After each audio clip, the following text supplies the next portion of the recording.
Faut-il avoir peur du Pradaxa? Cet anticoagulant serait dangereux, c'est ce qu'affirme un syndicat de biologistes qui parle même d'une bombe à retardement. Bonsoir et bienvenue sur Canal. Nous sommes le vendredi 20 septembre. Tout de suite, les titres de l'actualité. Après le scandale du Mediator, celui du Pradaxa, c'est en tout cas ce que craignent les médecins biologistes qui viennent d'écrire à la ministre de la Santé, Marisol Touraine. L'utilisation de cet anticoagulant et d'autres médicaments semblables pourrait entraîner de graves hémorragies internes. 50 000 patients seraient concernés. Les explications d'Hélène Bonduel. Xarelto, Eliquis et Pradaxa. Ces trois nouveaux anticoagulants sont dans le collimateur des médecins biologistes.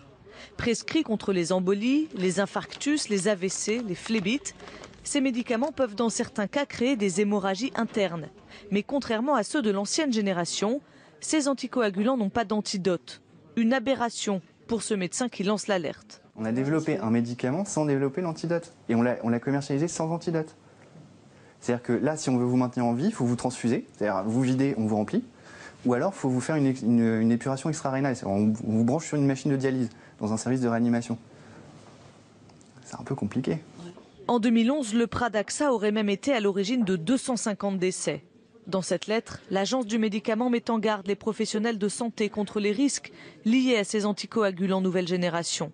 Mais elle recommande aussi aux patients de ne pas arrêter un traitement en cours. L'arrêt de ce traitement-là expose au risque d'un accident thromboembolique, notamment de type d'accident vasculaire cérébral. Donc ces traitements-là ne doivent pas être interrompus de façon seule ou intempestive. Ces nouveaux anticoagulants ont été placés sous surveillance. Mais pour le moment, l'agence ne remet pas en cause leur autorisation de mise sur le marché.